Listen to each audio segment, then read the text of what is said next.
Hello and welcome to Topical Management of Pressure Injuries. This is Module 3 of a series of 4. My name is Jerry Lundgren and I will be your instructor for today's course. I have been working in the long-term care market since 1990. I have 2 board certifications in wound management. I'm a certified wound specialist through the American Board of Wound Management and a certified wound care nurse through the WOCN, which is a Wound, Ostomy, and Continence Society. I have an extensive background working in wound care, which includes regulatory support for F314, the pressure ulcer tag, and litigation support. Throughout the training, I will be giving you tips on things to do to prevent regulatory citations and reduce litigation risk. Welcome to the program, and let's get started. Now, when you first discover a pressure injury, first and foremost, it's very important that you make sure you're labeling it appropriately and that it truly is a pressure injury. Now, today's focus is going to be on the topical management of pressure injuries, but it is imperative that you relook at the big picture and all the interventions that you're doing for that pressure injury. And the reason is if you're not eliminating that pressure or reducing it, it doesn't matter what you do to it topically, the wound still may not heal. First and foremost, upon discovery of a pressure injury, please redo a new comprehensive risk assessment per your corporate policy. So make sure you're utilizing those forms and assessment tools that you're supposed to when you find a wound. Start your wound care documentation. So get that assessment of the pressure injury, again, per your company policy. And then very important, look at the big picture and then update your care plan based on that risk assessment and what you're seeing. You certainly need to address the turning and repositioning schedule, the type of support surfaces that are being utilized for the bed and the wheelchair. Definitely get that nutrition referral and notify them of the wound. Also a therapy referral, they may need to relook at that wheelchair cushion, etc. The need for heel elevation, even if the wound is not on the heel. If they're prone to a pressure ulcer somewhere else, your heels are the most vulnerable pressure point on our body. So we want to make sure we prevent any further pressure injuries. So therefore, I would get heel elevation. You want to address the incontinence, etc. And then very important that you document the fact that you've notified the physician and the family that the person has a pressure injury and update them on what you're doing with that plan of care. This will also help minimize any risk when it comes to litigation. The more informed the family is about what you're doing and what you're trying to do for the wound, the less likely there's going to be any kind of citation or a call into the state for them feeling that you're not adequately managing this wound if they're kept up to date. So again, please look at that big picture to make sure all of those factors are in place, the care plan's updated, and the nursing assistants know what they need to be doing to help with that turning, repositioning, preventative type products. So from there, we're going to focus in on how you topically manage pressure injuries. Also very important, this module is specific for pressure injuries. Module 4, we're going to talk more about those lower extremity ulcers that are caused from arterial, venous, and peripheral neuropathy diabetic. So when it comes to pressure injuries, we now know that the moist wound theory of healing is what we want to do. When I first started out in wound management, unfortunately a very long time ago, as you saw in 1990, we used to do things to dry wounds out. We left them open to air. We used to put blow dryers on them, Maalox to them. Wet to dry was the only form of dressings that we really had.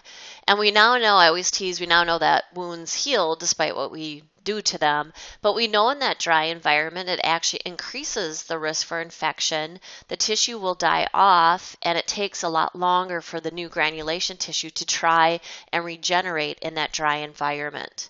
So we now want to make sure that whatever we're doing to it topically, that we're providing that moist environment. A moist environment will promote what's called autolytic debridement, meaning the body is able to clean itself out of the dead tissue. And the moist environment will also help that new granulation tissue proliferate and regenerate at a much faster pace than in that dry environment. Overall, when it comes to your dressing change, you should always start with how you're going to cleanse the wound. So you want to state, the location of the wound. So cleanse coccyx wound with, and we do recommend normal saline. normal saline is a preferred cleansing agent because there's nothing in it that's going to be harmful to that granulation tissue. So it's very safe for it. You want to make sure you're using safe and effective irrigation pressures that range between a 4 to a 15 psi. Now I know the slide says an 8 psi is achieved with a 35 milliliter syringe and a 19 gauge angiocath, but rarely do I see nurses doing that. There are not a lot of normal saline products that are actually packaged in cans, actually in bullet format that you can actually get. And I do recommend the bullet format if you're able to get that, because it's a one-time use and you don't have to worry about any issues of, if you're using a normal saline jug, that it A is expired, or B, very importantly, that it's being used between multiple residents. So if you are using some kind of jug, canister, things like that, that's not a one-time use. Make sure it's labeled specific for your resident and utilized for that resident only, and that you watch for those expiration dates. And then it's also important to know the PSI. We want a little bit higher, closer to that 15 if we're trying to debride things out of it, and then once it's clean, to that little bit lower range. The reason we don't want to go above the 15 PSI is because you could traumatize the wound and you can embed bacteria into the wound. When you want to consider commercial cleanser solutions is if you do have wounds that have that non-viable tissue in it, so slough or eschar, and you are trying to debride it out. The cleansing solutions do have surfactants in them that will help loosen up those debris in there and help loosen up, and even some of them have antimicrobial properties to it. So if you suspect infection or you're trying to debride it out, that's when you want to use your commercial cleanser, and then know what that commercial cleanser is. It just got surfactants in it, or are you using some type of commercial cleanser that does have antimicrobial type properties? Also, you want to know what the PSI of the trigger spray on it is, and obviously the closer to the wound, the higher the PSI or the higher the pressure is going to be. So many of them can tell you from 2 inches away it's this, etc. So that will help you kind of gauge where you're at as far as the pressure. Please be very careful when you spray these into the wound. I had the very icky, unfortunate incident where the nurse was cleaning it. I was at bedside and it literally hit the base of the wound and ricocheted back. Luckily, it hit me in the forehead and not in the eye. But you do need to be careful, and if there are concerns with splashback, you may want to have some kind of eye protection. Certainly, too, once the wound is cleaned out, I would go back to normal saline. Now, studies have also shown, because we don't always consider it, once you clean out the wound bed, then I would use a new cloth or new 4x4, whatever you're using, and I would cleanse the peri-wound. Research has shown that by cleansing the peri-wound with normal saline causes a statistically significant decrease in wound and peri-wound microbial counts. So therefore, if you can keep that surrounding skin clean as well, less likely your wound is actually going to get contaminated. Overall, our goal is, as I already said, is to keep the wound bed moist. So whatever you're doing for a dressing change, depending on the characteristics of your wound bed, if it's a dry wound, very simply, you're going to do a moisture type dressing. If it's a draining wound, you're going to do an absorptive type dressing and make sure that you manage that exudate without drying the wound out. So first and foremost, we always recommend cleanse. So your order should start out with cleanse a wound with, normal saline or the commercial cleanser, comma, and then we do recommend that you prep the surrounding skin. So using a skin sealant or skin prep to the surrounding skin, and what you want to do with your skin sealant or prep is you want to extend that sealant all the way out past to where your adhesive borders of your dressing are going to go. Very important before you do put your dressing on that you always allow that to dry. Because if you don't, your dressing won't adhere. What skin sealants actually do is they remove the fatty acid from the skin. So they're going to allow your dressing to stay on longer and you're going to get a better wear time. But they also put a nice protective layer on the skin, so it will help prevent some of those moisture issues and skin stripping when you go to remove a dressing. Very important, when you remove adhesive dressings from the skin, that you pull the dressing perpendicular with the skin. So instead of ripping it or peeling it back, you want to stretch the adhesive with the skin and you'll get less stripping as well. Again, allow it to dry. From there, place your dressing into the wound base. So whether it's a moisture type dressing or if it's an absorptive. If you do have wound space, so if you do have a cavity, you do want to loosely fill that cavity in. Do not pack it, and make sure that your order does not say to pack a wound, because nurses will follow that. We like things nice and neat and tidy, and if you actually overpack it, it could actually cause pressure from the dressing itself. So you want to just loosely, and that's how I would write the term, so loosely fill in the wound with whatever type of dressing it is. If it's some kind of gauze type impregnated product, I would open it up and fluff it in the wound bed, but make sure that you're not overly packing it. Now, when it comes to pressure injuries, all pressure injuries have to have the devitalized tissue, meaning the slough or eschar, removed from them in order for them to heal and to prevent the risk of infection. So all pressure injuries, you do want to debride them out and get rid of that slough or eschar, however, except heels. So if you have a heel injury and it has stable eschar cap to it, you want to leave it alone, and very importantly, you want to keep it dry, because in a moist environment, it's going to promote the debridement process.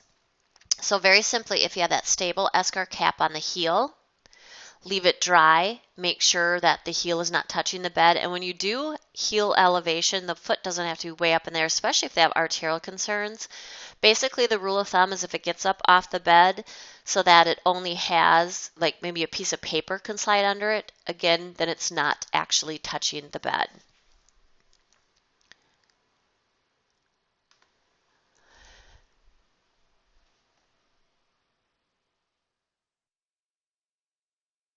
So a pressure ulcer anywhere else on the body would require that you would debride it out, but the stable eschar. Now, if that heel does become infected or showing signs of infection, such as it starts debriding out, it starts draining, having inflammation, then you debride it like a pressure ulcer anywhere else on the body. Now, there are different forms of debridement, and the first is autolytic debridement, which it allows autolysis of devitalized tissue by providing a moist environment. So very important to note, folks, that if you're using a dressing that promotes a moist environment, it will already automatically promote autolytic debridement. So again, if you have that stable heel and you don't want it to debride, do not use those moist dressings. Now, by providing moisture to the area, what it does, it allows the body to autolysize the actual dead tissue. But the good news is in that moist environment will also promote that granulation tissue to grow. So things that are hydrocolloids, hydrogels, transparent films, all of those promote a moist environment, which we'll talk specifically about those dressings a little bit later. The advantage of it, it's very selective because it will not harm the granulation tissue because the moisture is actually good for it. So it's very safe. The problem with it is it's extremely slow, and in the population that we serve is typically elderly, it's a lot of times way too slow, and the risk of infection increases the longer it takes to debride a wound out.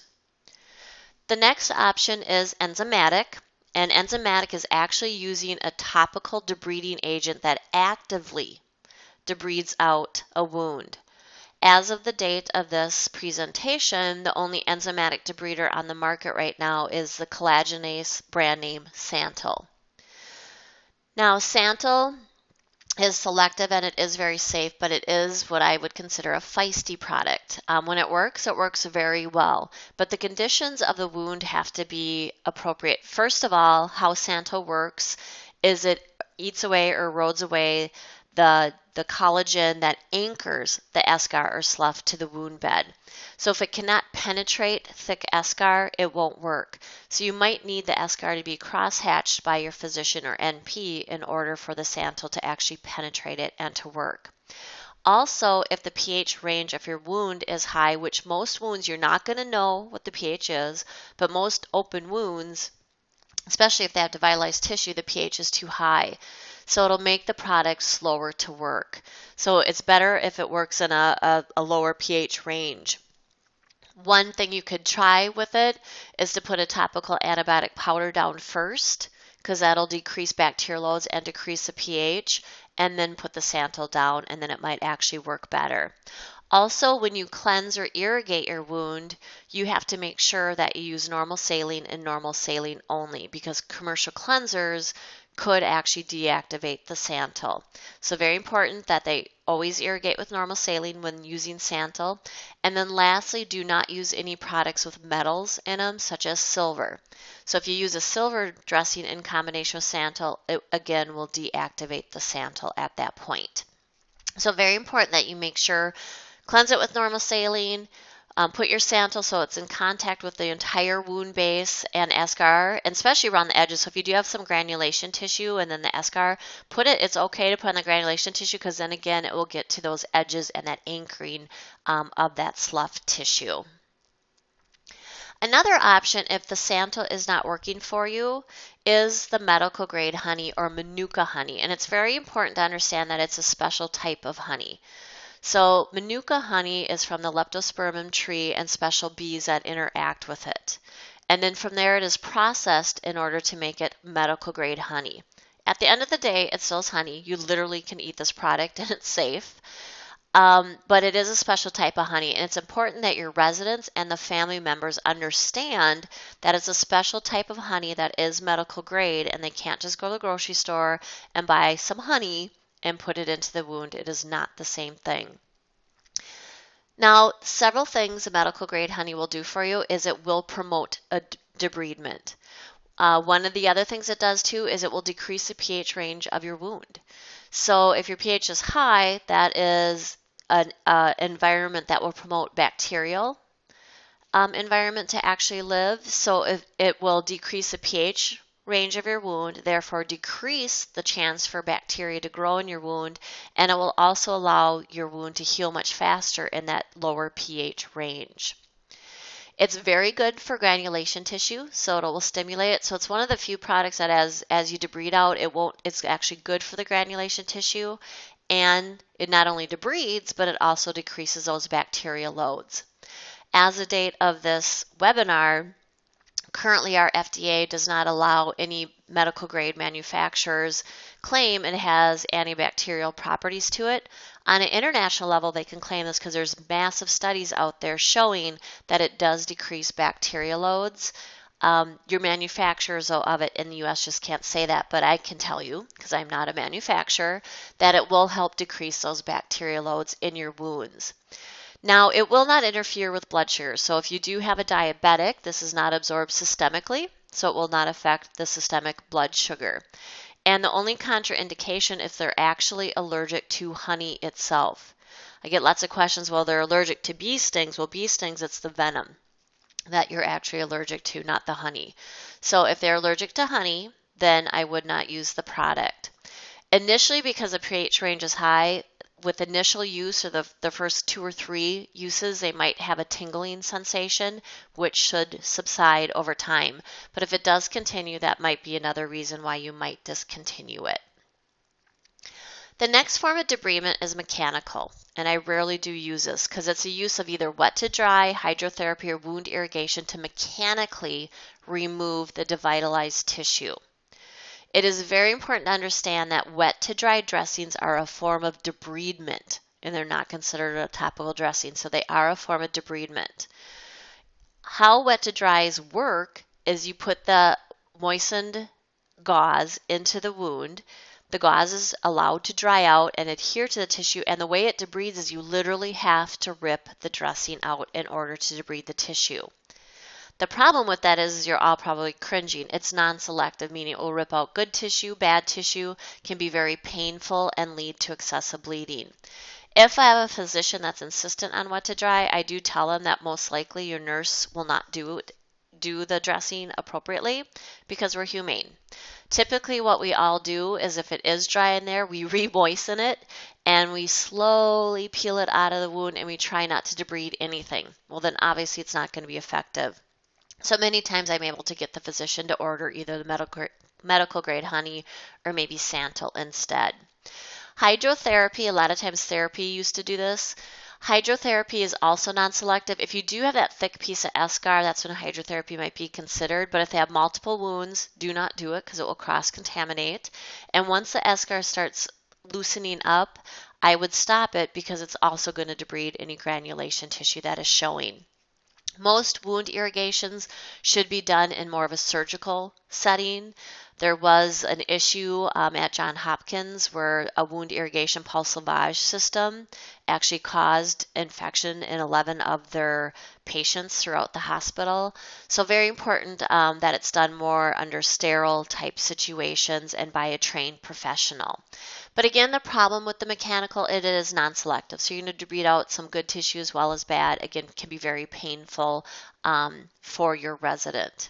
So if you do have to, if a physician's coming and doing some kind of mechanical, make sure you actually, do give them pain meds before.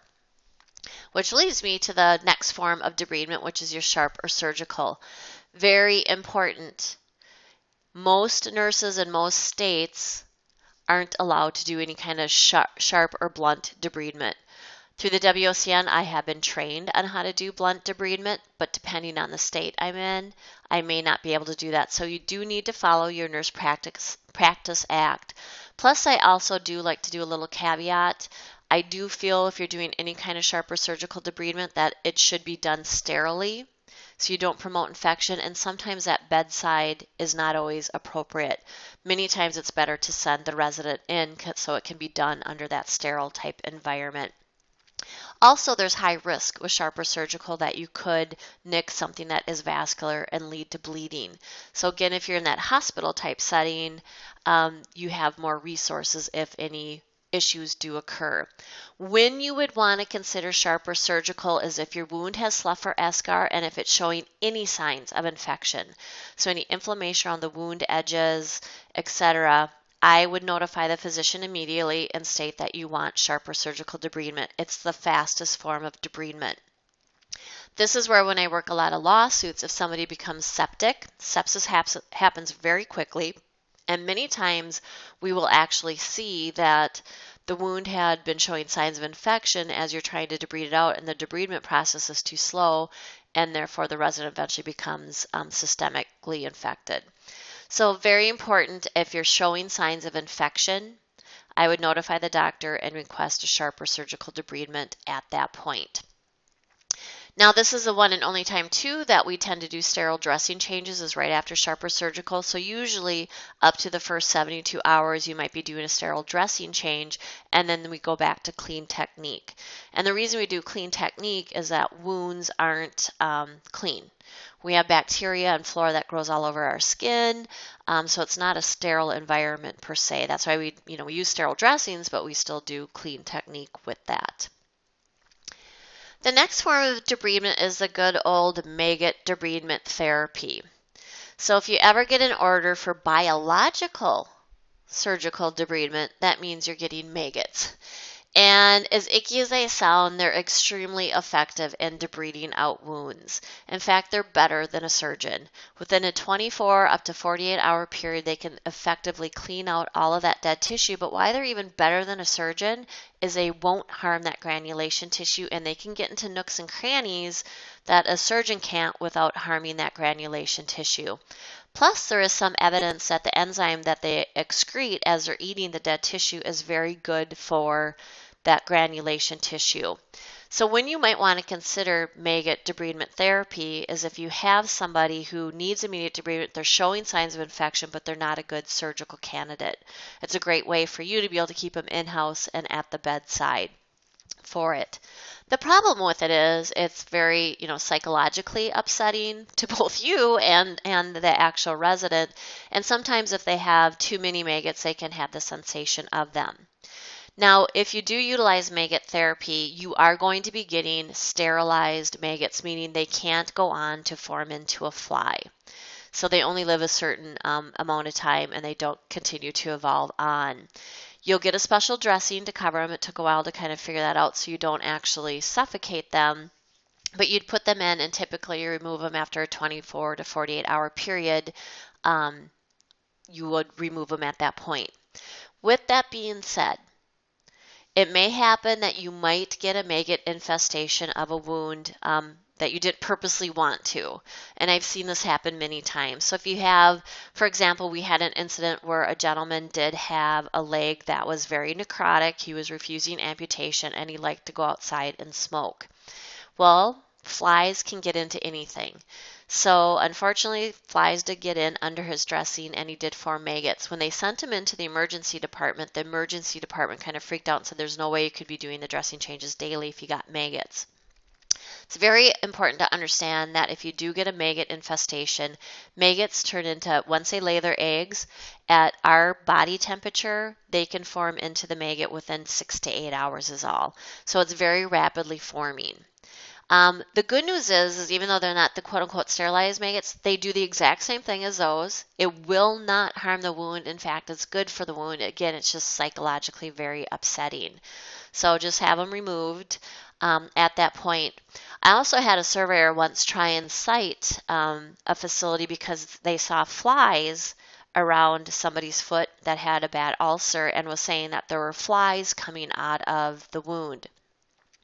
Flies cannot come out of a wound. They always leave their host. So if you have a maggot infestation, the maggots, after they're done eating, will leave their host and then turn into flies. So there's no way flies will start popping out of a wound, which I know sounds very gross. Instead, what those flies probably were is that they could smell the dead tissue and they were trying to get in the wound, not the other way around. But again, have an open mind. Maggot therapy can be very effective, very safe, very selective, and quick for those residents that are showing signs of infection and aren't a good surgical candidate. The last thing that might happen to your wound is, so the last phase of healing is epithelialization, that migration of skin across the wound surface. For whatever reason, some folks start to do this prematurely and the skin rolls underneath onto itself. And when the skin comes into skin-to-skin contact, it basically tells the body that, oh, I got skin-to-skin contact. That means I've now closed the wound. Let's go into the maturation phase. Well, if it rolls under itself, it's going to tell the body it's healed, even though you have this open wound. Your wound's going to sit at a standstill. So if your wound is at a standstill, always look to see if you have open wound edges or if they're rolled, and that is called epiboly. If they're no longer showing signs of healing, you do need to debride those wound edges back, and that can simply be done by using a silver nitrate stick around the edges.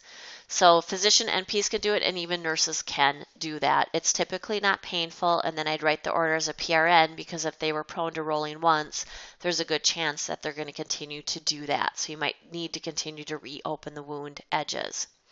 Calloused edges will also prevent healing. And where we tend to see callousing is more on the feet and more those vascular wounds, which we'll talk about in Module 4.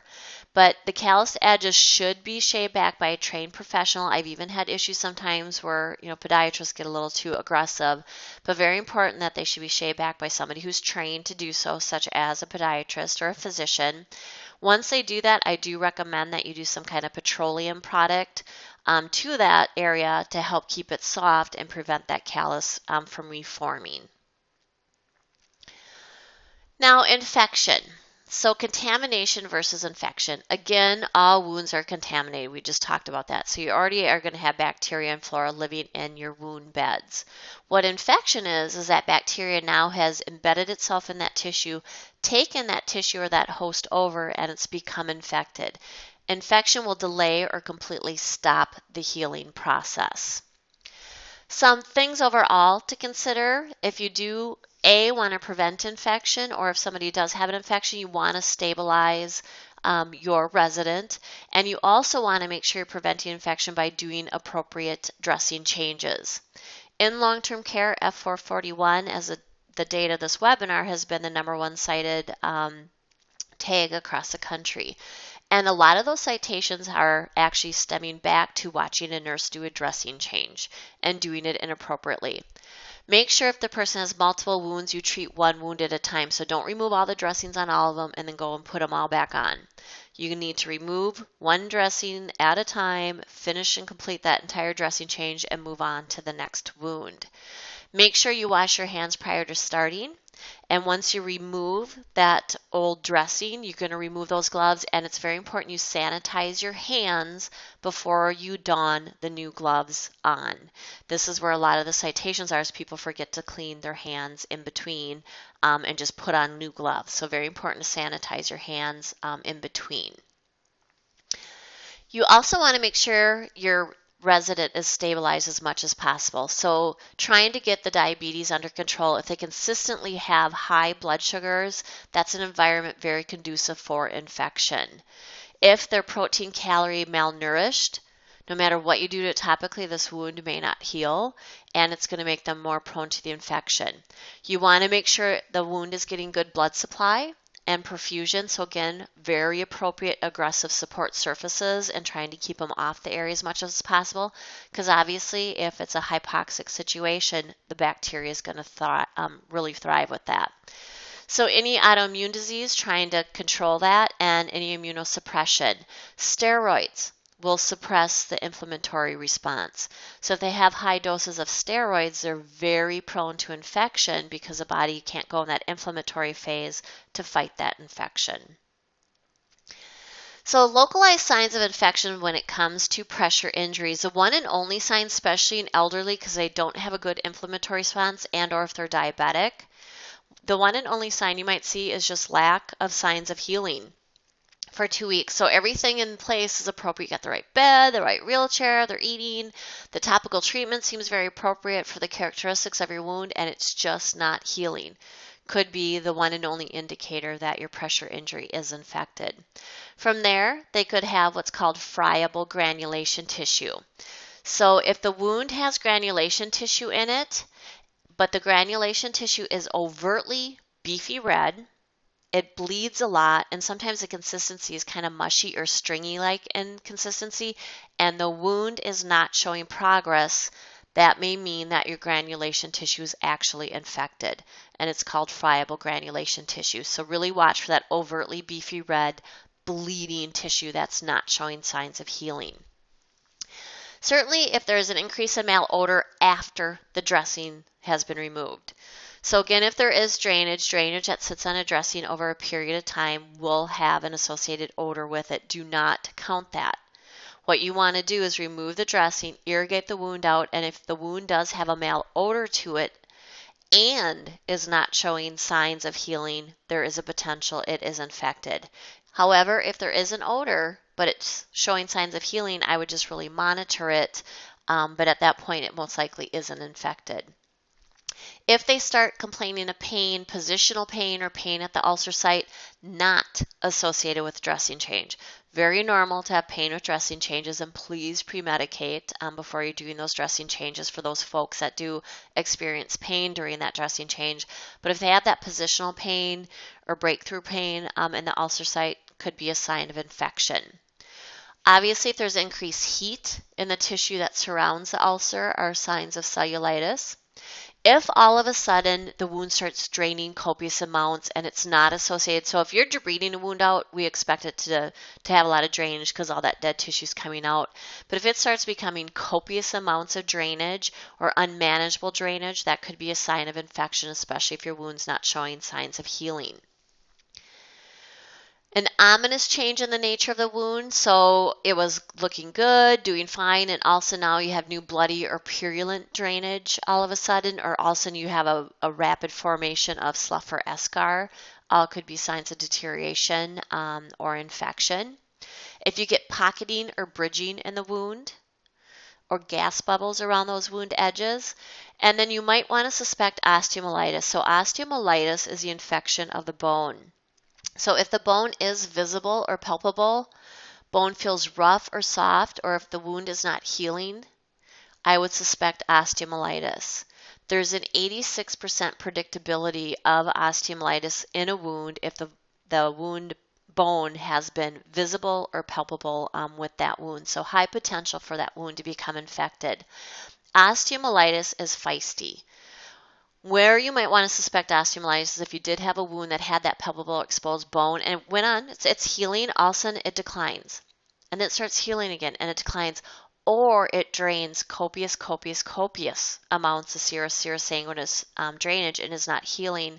Those all could be indicators of osteomyelitis. It's very frustrating because you're like, oh, the wound's looking good, it's healing, filling in, and you'll come back the next day and all your granulation tissue has eroded away or reopens. You want to suspect sepsis, meaning the infection now is going throughout the entire body. Obviously, if they have an increased white blood cell count, if they start running a fever, but be cautious of that. I've worked with many elders that have become systemically infected and had sepsis and don't run a fever. With that being said, then, you need to know what your baseline temp is for your resident, because if you do see a change or a spike in that temp and they have a open pressure injury, I would suspect sepsis and immediately notify the physician. And certainly if they have a newer onset of general malaise or confusion. So if you're seeing general malaise, confusion, maybe a spike in temperature, the wound's not healing right, I would notify the doctor right away and get them in immediately. Because once you start seeing those initial signs of sepsis, sepsis can go into septic shock very rapidly, and it's very hard sometimes to reverse that in your elderly folks. Next is what we know now is what's called biofilms. So some of your wounds might be infected with biofilms. So basically what happens is these biofilms are going to cause that chronic inflammation of the tissue, and your wound's going to go into a chronic state. Typically with biofilms, it does stay localized, but they still can get systemic. But why they're called biofilms, it's basically bacteria that encases itself in a film, and they're very difficult to destroy. So most of our antibiotics and antimicrobials aren't very effective at actually killing them off or destroying them. Plus, the other issue with biofilms is they're self-replicating. So if one biofilm gets left behind, it can self-replicate and you can get a biofilm. Typically, you're not going to be able to see the biofilm. It just might be, again, that wound that just is not showing progress and just isn't healing and in that chronic state. But I have seen wounds that it gets so thick that it looks like a thick, clear, slimy layer going across that actual wound bed. You might want to suspect it then if the wound's been present for more than 4 weeks with no healing, and obviously displays signs of inflammation and isn't responding. So if you are treating it with antimicrobial therapy and the wound just isn't responding, and it might get a little bit better at first because you might have other bacterial loads, but if there's a biofilm there, those antibiotics or antimicrobials aren't going to be effective, and you're going to see a lot of these signs and symptoms return or continue. Now, if you're trying to determine if your wound is infected, we don't care what lives on the surface of the wound. We don't want to know what's in that dead tissue because obviously there's bacteria in it, or what's in the drainage. We need to know what's living in the actual tissue itself. So the gold standard is a quantitative culture of biopsied wound tissue. So whenever possible, especially if you're sending in for surgical debridement, it's a great time to ask that surgeon, could you please do a tissue biopsy? Because we, want to rule out infection, but more importantly, the better we can isolate the type of bacteria that the wound is infected with, we can target those antibiotics so we don't overuse the antibiotics and end up with those resistant strains in a wound. So very important. However, tissue biopsy or aspiration typically isn't an option for us. So the next best standard that we can do in our care setting is that Levine swab. You can only do the Levine swab as if you can get to viable granulation tissue. If it's 100% covered with eschar, don't bother. The results will be skewed and they're just going to have to cover with broad spectrum antibiotics at that point. So very important that you get to that good granulation tissue. This is a procedure on how to properly do a Levine swab to get appropriate culture results. First and foremost, cleanse the wound, get rid of all the drainage, but cleanse it with normal saline only, because if you use commercial cleansers, some of them might have antimicrobial properties and will skew your results. So get rid of the non-viable, get to viable tissue, wait for 2 to 5 minutes, and then what you want to do is actually put in your Q-tip, press it into the tissue, and till you excrete some drainage and do about a 1 centimeter circle, and then you want to actually send it in. If you want to determine biofilms, unfortunately, you're going to have to send in because it has to be done microscopic or by that tissue biopsy. So if you're really suspecting it's biofilms at this point because it's not responding to antimicrobial therapy, I would talk with the physician and they might want to formally get that diagnosed. Osteomyelitis, that infection of the bone, if you suspect that, is exceedingly difficult to diagnose. Really, the only true way to do it is a bone biopsy. But if that is not an option for your resident, the next best option is an MRI. If you do a CT scan, a lot of times you're going to get false negative readings because a lot of times that air or that halo that you see with osteo will not show up on a CT scan unless it's been extremely long standing. So very important, if you can't get them in for the bone biopsy, which is ideal because then we know what the bone's infected with, the next best option is that MRI. So again, when treating a host or treating an infection, you want to optimize your host. So really evaluate the nutritional status, addressing those deficits, stabilize those blood sugars, make sure you're getting good blood supply to that area with the right support surfaces and turning programs, and then reducing immunosuppressant therapy if it's possible and safe to do so for your resident. You want to make sure you prevent contamination of the pressure injury. So basically you want to make sure you remove all devitalized tissue. So cleansing and debriding out that wound to get the best environment to decrease those bacterial loads. Now when it comes to topical management, so if it's showing localized signs of infection, we do limit the use of topical antibiotics due to their side effects. They can lead to resistant strains and some people can be allergic to those topical antibiotics. So if you are using topical antibiotics, just like you would if you're doing, treating it systemically, you want to use it short term, not chronically, and do not use these empirically because you could lead to those resistant strains and you could end up with that MRSA, which is very difficult to treat with wounds. So consider a short 2-week course of topical antibiotics in those selected situations when the wound appears clean but continues to have that bacterial bioburden and the wound's not healing despite proper management. After that bacterial bioburden's been decreased, discontinue those topical antibiotics at that point. Another way to manage infection that is helpful for preventing those resistant strains and reactions is consider the use of the honey dressings. So the manuka honey that we already talked about to decrease those bacterial loads, or silver-sulfadiazine has actually made a comeback. So basically your Silvadene product, and heavily contaminated or infected pressure ulcers until definitive debridement achieved. Just again, ensure the patient's not allergic to honey or the sulfur sensitivities or silver sensitivities if you're using the Silvadene type products. And silver may have toxic properties, thus it should only be used for a limited period of time. So just like topical antibiotics, the silver should only be used for a short period duration, 2, maybe 3 weeks tops, because it can affect fibroblast production and stunt epithelialization. Ironically, one of the only products that can be used for a long period of time is that manuka honey, as it will not stunt anything with that regeneration. Now, when it comes to topical antiseptics, so not antibiotics, but antiseptics, you want to consider those for pressure injuries that aren't expected to heal. So maybe somebody on palliative care, or maybe something's going on disease state-wise that you just know this wound is not going to heal. Or they're critically colonized topically, just topically infected, or they're on that palliative care. You want to make sure you use them at appropriate strength, that they are non-toxic antiseptics for, again, a limited period of time. Hydrogen peroxide is one of those products that is never recommended to be used. It is highly toxic to the tissue, so we never recommend hydrogen peroxide to an open wound.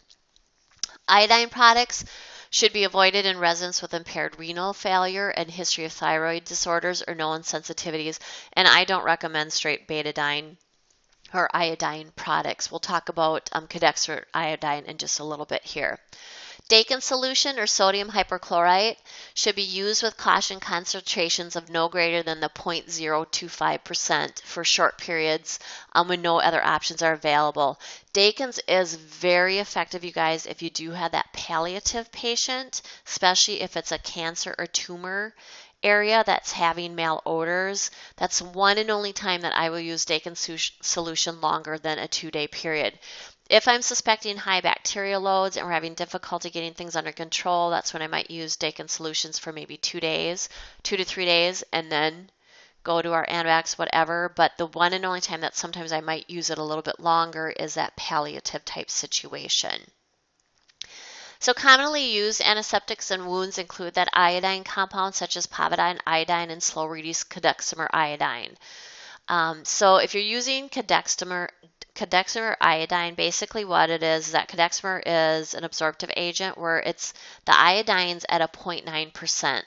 So it's been diluted, so it's not the straightforward betadine type product, and what it does is in a draining wound, it dumps the iodine, so the cadexamer wicks up the drainage and it dumps the iodine into the wound bed. And I have found it is extremely effective at decreasing bacteria loads. So I've had very good luck with it. When you use it, it's going to be brown when you put it in, and I have seen folks mistake that brown for actual eschar. And it will turn white when it's totally dumped out all its iodine, so you know at that point it needs to be changed. So Iodosorb or Iodoform are two products out on the market that are considered cadexamer iodine type products and have been proven to be very safe with wounds.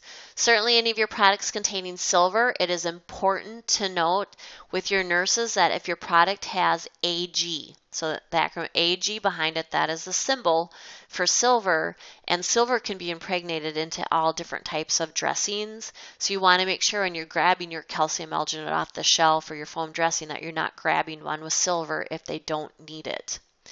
From there, Silvadene is another that we just talked about, or the PHMB. 3M actually has a product that has that. It's been shown to be good antimicrobial. We just talked about the sodium hydrochloride, which is the Dakins.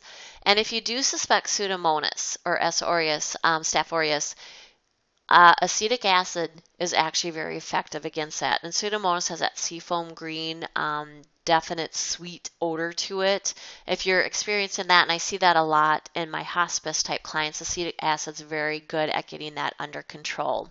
The nice thing about antiseptics is they have multiple targets and broader spectrums of activity than just your straightforward antibiotics. So it'll clear out bacteria, fungi, and a lot of times, folks, when you do have odors in wounds, a lot of times that's fungal. So a lot of times using your crust flagell sometimes in that wound bed will definitely help decrease those odors and decrease that fungus in that wound. Consider the use of topical antiseptics in conjunction with maintenance debridement to control and eradicate suspected biofilms in the wounds with delayed healing. So really, if you do have biofilms, you're going to want to do those topical antiseptics to it and then work with your physician on getting, hopefully, those biofilms completely debrided out of that wound.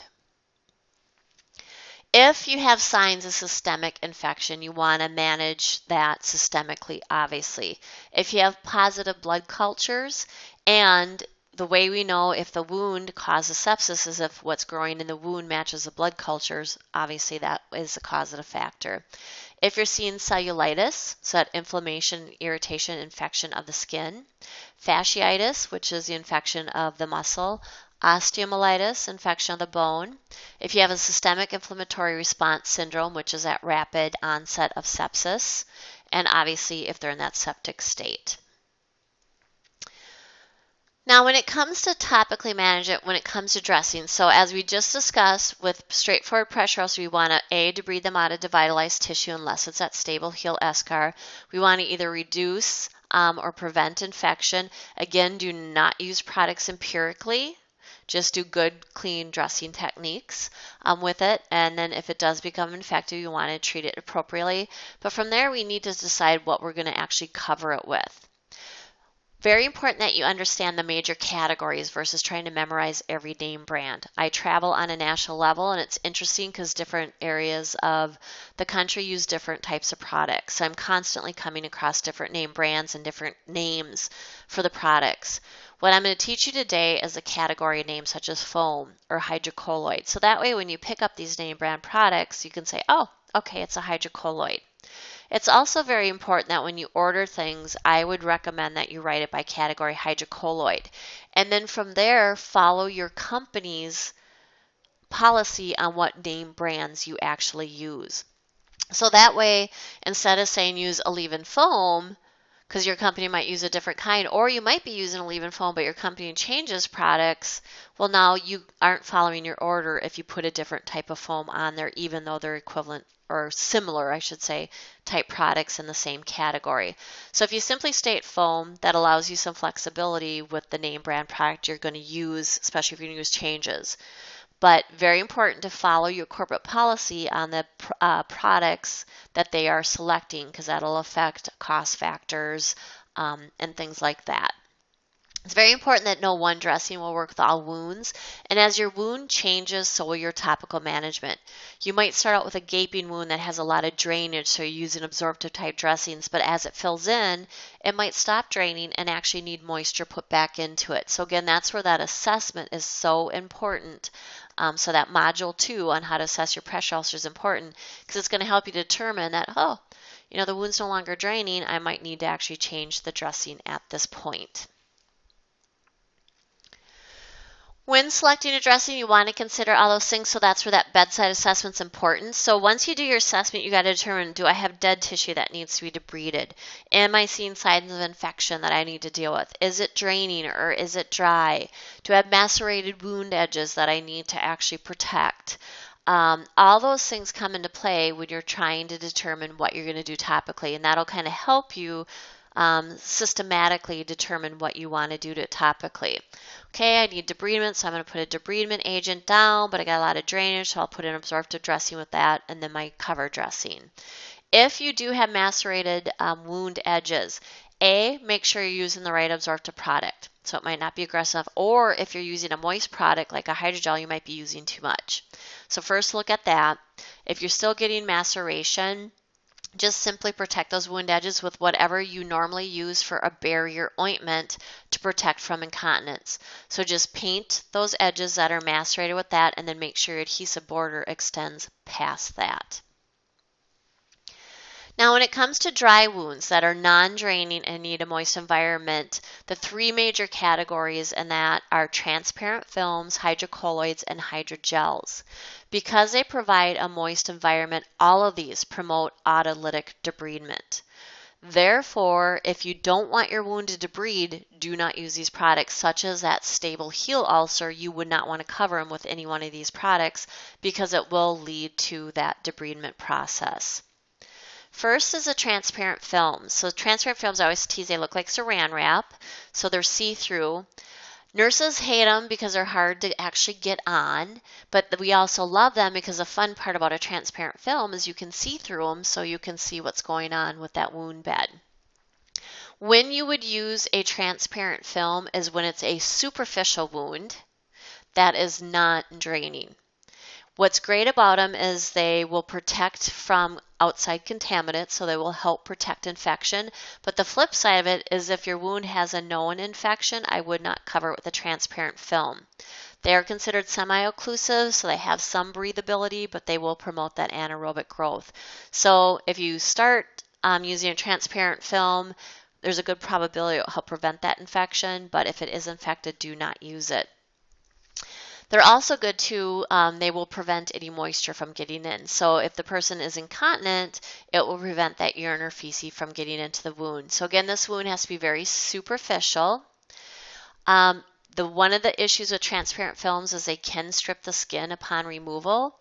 So very importantly that you use that skin sealant or prep that we talked about. So put the skin sealant on the entire intact skin surrounding your wound where that transparent film is going to go. Very important, let it dry, and then put your transparent film on. These are meant to stay on for up to 7 days. So the longer you keep it on, the better. The less dressing changes that we do with a wound, the better it is because we keep that healing environment. Every time we remove a dressing and reopen up a wound, we change the pH, and it takes a while for that wound to get back to a normal range to continue to heal. So that's one of the beauties about these is you get longer wear time with it.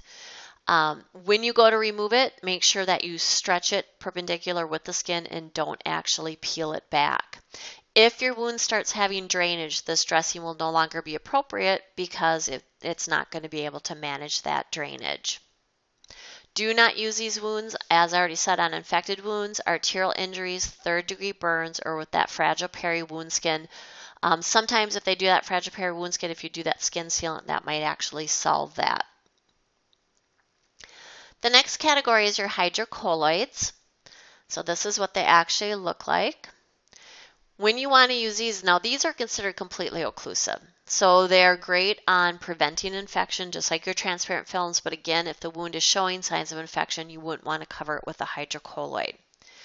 When you want to use these is wounds with minimal depth, so very superficial wounds with minimal to no drainage. Now, some manufacturers are making hydrocolloids with a little bit more absorptive properties.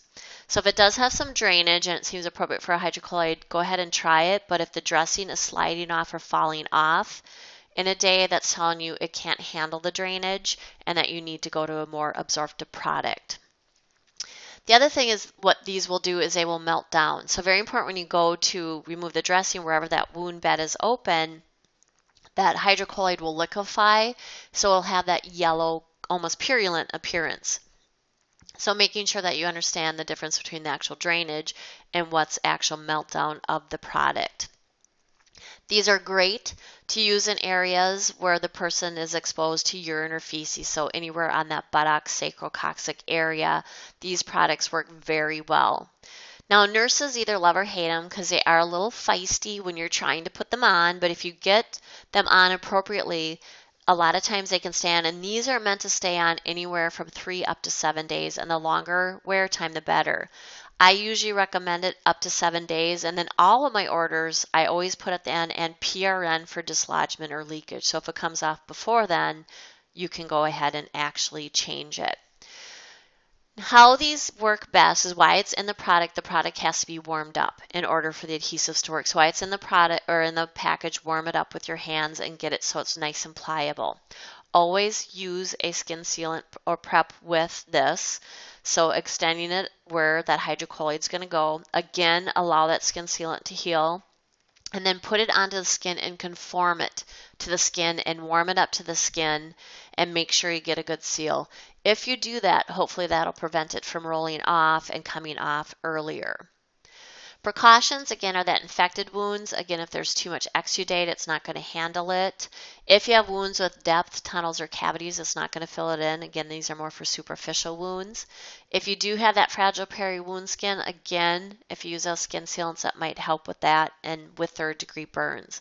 So again, frequency change anywhere from 3 to 7 days, but I usually just write the order every 7 days in PRN for dislodgement or leakage. And last in the category for wounds that are non-draining or dry are your hydrogels. And hydrogels come in different formats. They come in the actual gel, they come as impregnated gauze, or they come in sheets. When you want to use hydrogels is stage 2 through 4 wounds that are dry and have minimal to no drainage. And because they come in different formats, it kind of allows you to be able to use them whether the wound's superficial or if it's got depth to it.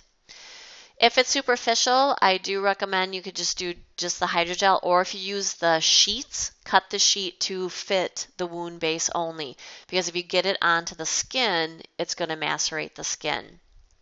These wounds are really good for promoting autolytic debridement, just like hydrocolloids and the transparent films are as well. Very important you don't overuse this product. If you're using the gel format, put it into a medicine cup, and then you want to, after you cleanse your wound and pat your wound dry, you want to paint a thin layer just to the wound base because you don't want it onto the wound edges. If you're having a hard time where the wound bed's a little too moist where it's not sticking, then you might want to paint your cover dressing to mimic where that wound base is actually going to be. If you have some depth, this is where you want to use the impregnated gauze type products.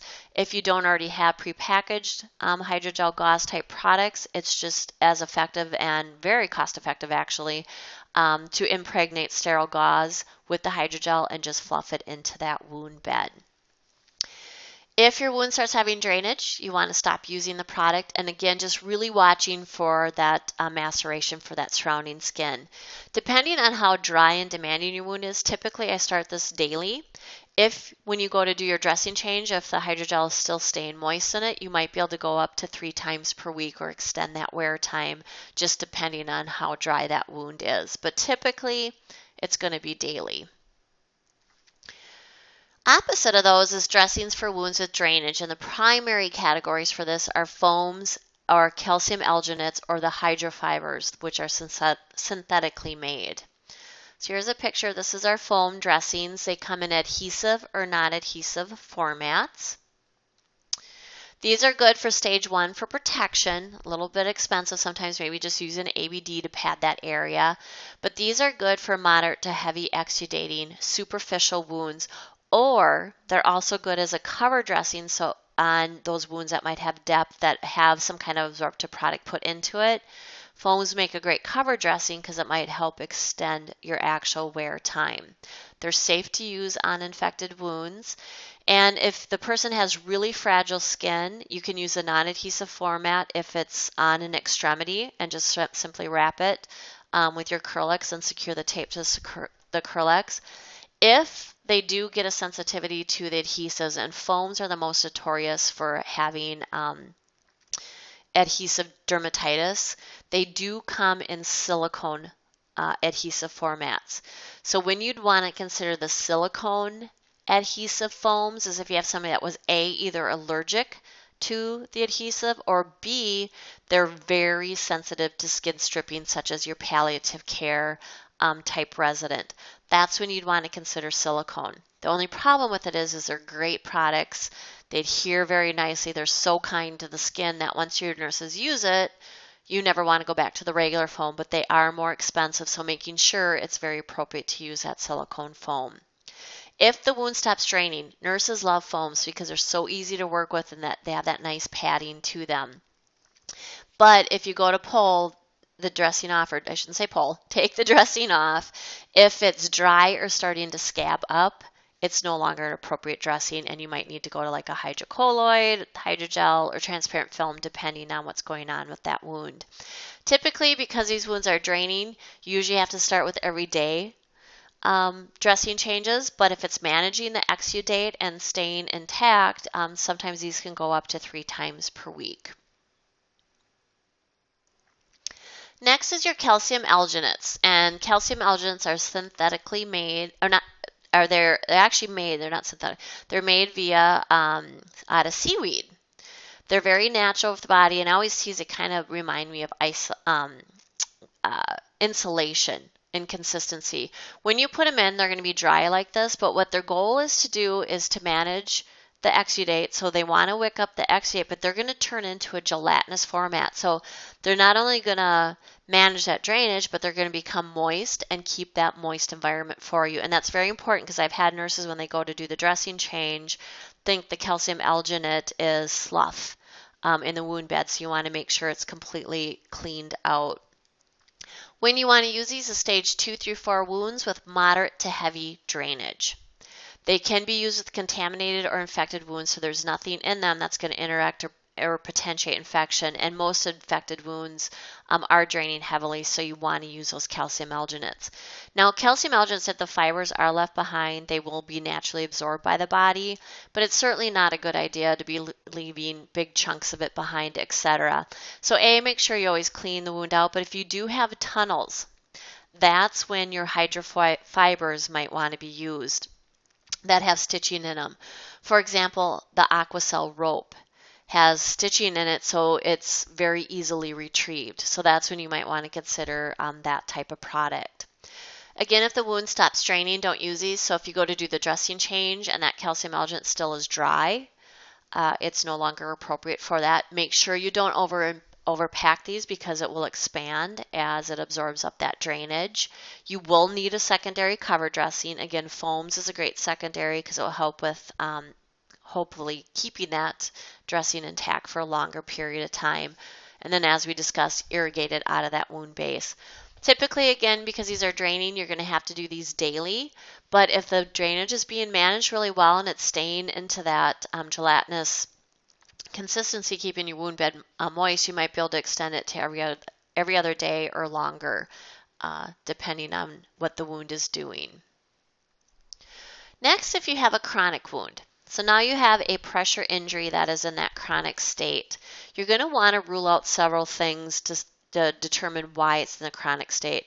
One of the first and easiest, quickest things you can do is, hey, is my pressure injury getting good blood supply, or is that causative pressure continuing to cause the tissue to die off?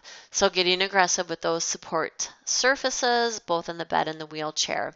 Always rule out infection or those biofilms or osteomyelitis and treat that appropriately. Look at those wound edges to see if you have a pivoli or those rolled edges that's hindering healing. Another reason that it might not be healing is if there's too high of what's called proteases.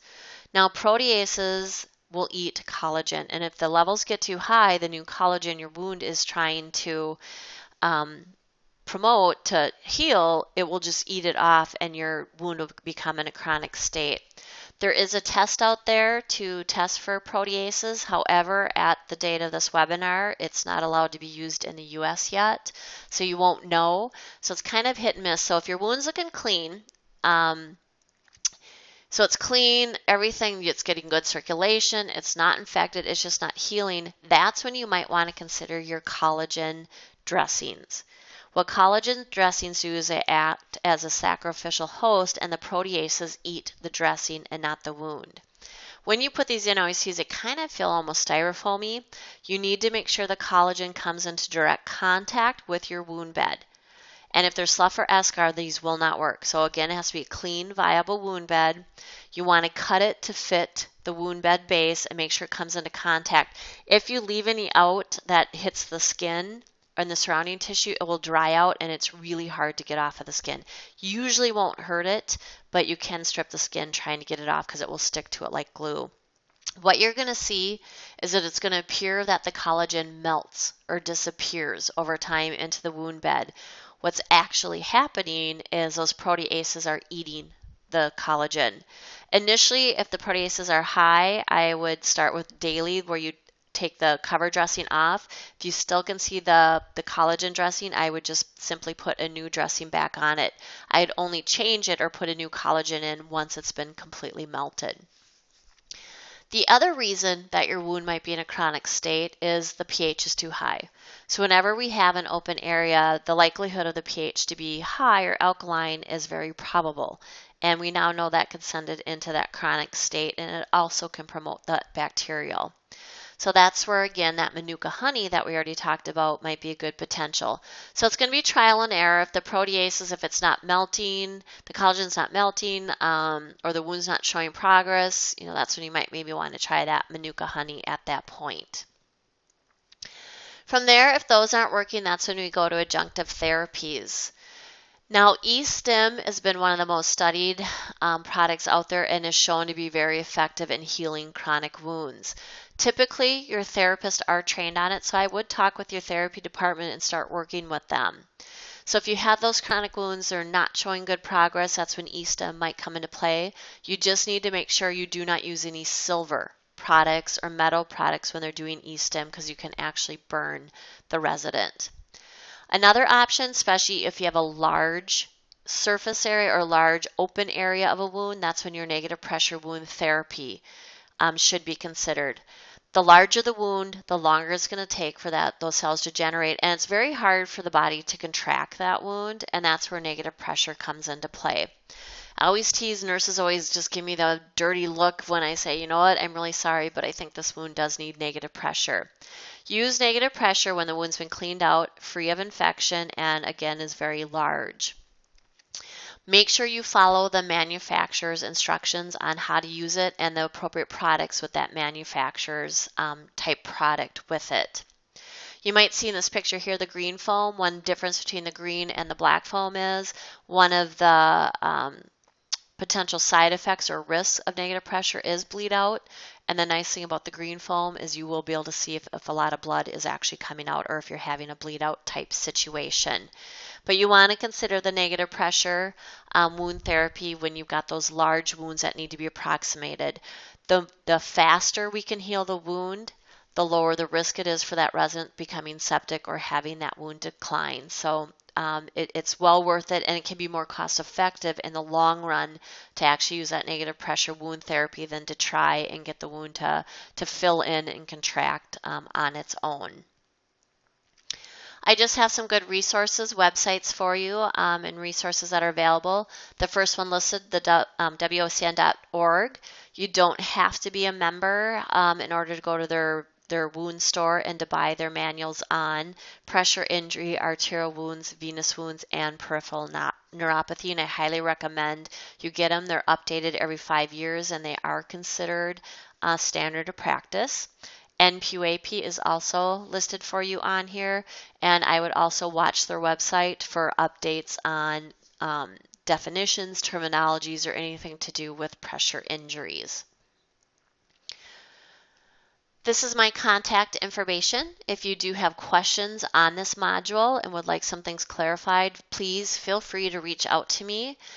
I do travel a lot, so if you don't need an immediate response, you can use my email, but I can't always get to my email. So if you do need an immediate response, just please either call or text me, and my phone number is listed here. Thank you so much for your participation, and I hope you found this module helpful.